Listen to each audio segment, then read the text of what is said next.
श्री गुरुदेव भगवान की जय। श्रीमद् भगवद गीता के 11वें अध्याय में अर्जुन भगवान से प्रार्थना कर रहे हैं और क्षमा याचना करते हुए चतुर्भुज रूप दिखाने की प्रार्थना कर रहे हैं।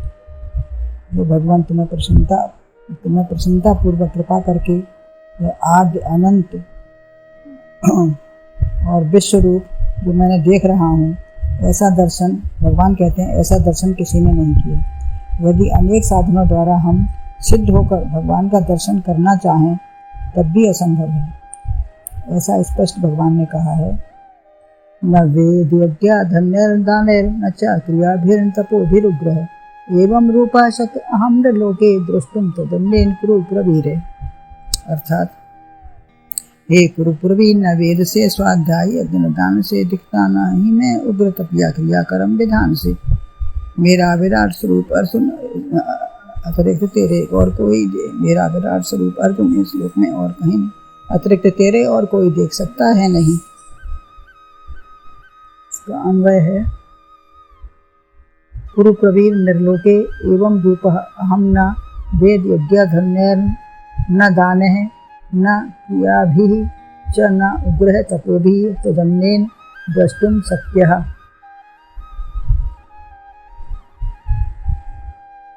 हे अर्जुन, मनुष्य लोक में इस प्रकार विश्वरूप वाला मैं न वेद और यज्ञों के अध्ययन से, न दान से, न क्रियाओं से और न उग्र तपों से ही तेरे अतिरिक्त दूसरे के द्वारा देखा जा सकता हूँ।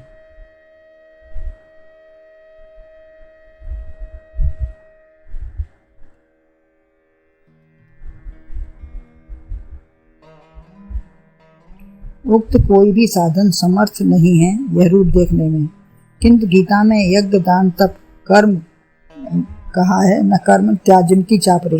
इन तीनों को त्यागना नहीं है, यज्ञ दान तप को त्यागना नहीं है। यह वो जगह जगह बताया है भगवान ने। दर्शन केवल अनन्य भक्ति या कृपा से ही संभव हो सकता है। ये साधन तो अंतःकरण को शुद्ध करके संसारी वस्तु प्राप्त कराने वाले हैं। ये जितने साधन हैं ये सब संसारी वस्तुओं को, भौतिक वस्तुओं की प्राप्ति के लिए हैं। वेदों के अध्ययन से संस्कृति का ज्ञान, परमात्म स्वरूप का ज्ञान, क्या करना चाहिए क्या प्राप्ति के लिए, ये सब बताते हैं। तत्वमसि अहम ब्रह्मास्मि भी चैतन्य गुरु के द्वारा चैतन्य होकर ग्रहण करेंगे, तभी वास्तविक ज्ञान की प्राप्ति होती है। जब चैतन्य गुरु के द्वारा चैतन्य भगवान की प्रार्थना ग्रहण करेंगे, उनका चैतन्य ज्ञान प्राप्त करेंगे, तभी हमें ज्ञान की प्राप्ति होगी। पढ़ने लिखने से या वेदों के द्वारा ही सब कुछ प्राप्त नहीं हो सकता। वेद ग्रंथों को ही नहीं, वरन यह 4 वेद में जो मंत्र हैं उन्हें एकाग्र मन से श्रवण, उनका अध्ययन, विचार और आचरण करे तो ज्ञान परमात्मा की ओर उन्मुख हो सकता है। कर्म कांड भी हो तो निष्काम कर्म हो, तभी शुद्धि होगी, अन्यथा चाहना की ही सिद्धि होगी। जो हमारी चाहना है वही हमारी मिलती रहेगी। चाह हमारी चूहरी सब नीचन की नीच, मैं तो पूर्ण ब्रह्म था जो चाहना होती बीच। तो चाह के द्वारा हमें केवल अपनी चाहना ही पूर्ति होगी। अतः लोक मर्यादा आध्यात्म ज्ञान का निरूपण, शास्त्रीय ज्ञान, कलाएं, कर्म, उपासना ज्ञान का निर्देश भी करते हैं। यज्ञ के द्वारा मंत्र जानना या यज्ञ का अनुष्ठान नहीं करा सके तो अध्ययन से भी क्या लाभ होगा। जब हम इतना भी नहीं जान सके, मंत्रों को जानना या उनका अनुष्ठान नहीं जान सके, तो उनके अध्ययन से भी क्या लाभ है। केवल पढ़ लिया, जैसे तोतों को चिड़ियों को रटा दिया कि बहेलिया आएगा, चुगना डालेगा, जाल बिछाएगा, चुगना लेकिन फंसना नहीं। उन्होंने रट लिया और रट के अपना उसी में फिर वो जाल डाला और फंसते चले गए, खाते रहे। तो उसको केवल रटने से काम नहीं चलता। उसको जब तक अध्ययन विचार, उसके ऊपर मनन श्रवण ना करेंगे तब तक हमारा पढ़ना लिखना सब बेकार है। गीता ही पढ़ी, उसके अनुसार नहीं चले तो क्या लाभ हुआ। यद्यपि वाणी पवित्र हुई, परिष्कृत संस्कृत शुद्ध हुई, तो थोड़ा बहुत असर भी होगा। जैसे गंगा पवित्र है तो उसमें पड़े हुए कीट, पत्थर, किनारा सब पवित्र हो जाते हैं। अतः वाणी की पवित्रता से समय, जीवन, मन, बुद्धि, अंतःकरण पवित्र होता है। किंतु पूर्ण सदुपयोग तभी है जब समुचित सदुपयोग करें। धन का, विद्या का उपयोग तभी है सबकी भलाई, सद्विचार, स्वाध्याय करें। अपने अंतःकरण की शुद्धि करें, दूसरों को दान दें। केवल प्राप्ति से ही सदुपयोग नहीं है, केवल अध्ययन से ही परमात्मा की प्राप्ति नहीं हो जाती। केवल अध्ययन ही सब कुछ नहीं है, उसके ऊपर विचार और आचरण भी करना चाहिए। यद्यपि निरर्थक कुछ भी नहीं है, किंतु इन साधनों से ऐसा विराट दर्शन नहीं हो सकता। जैसे द्रोण, विदुर, भीष्म, इन्हें भी न मिल सका। उनको क्या दर्शन मिल पाया? नहीं मिल पाया। इतने बड़े बड़े विदुर महात्मा थे, द्रोण थे, लेकिन नहीं मिल पाया। कोई अपना अभिमान करे, मैंने ऐसे ऐसे अनुष्ठान, यज्ञ, दान, स्वाध्याय किए हैं, अतः देह अभिमान, ग्रंथ अभिमान छोड़कर नम्रता व भक्ति को धारण करे। इससे चतुर्भुज अवतार व अन्य रूपों का दर्शन हो सकता है। आगे भी कहेंगे, ना हम वेदन तपसा न दानेन केभ्या शक्य एवं बुधो दृष्टवान सीमा में था। तो भक्त्या तो नन्या शक्य, इसके लिए भक्ति चाहिए। विश्वरूप, चतुर्भुज, रामकृष्ण सब दर्शन बड़े सुहावने हैं, विराट दर्शन बड़ा कठिन है। हम जन्म को तो खुशी या रामकृष्ण का जन्म भी मान लेते हैं, खुशी सब अच्छा कर लेते हैं, उनका मना भी लेते हैं, लेकिन मृत्यु को भगवान नहीं मानते।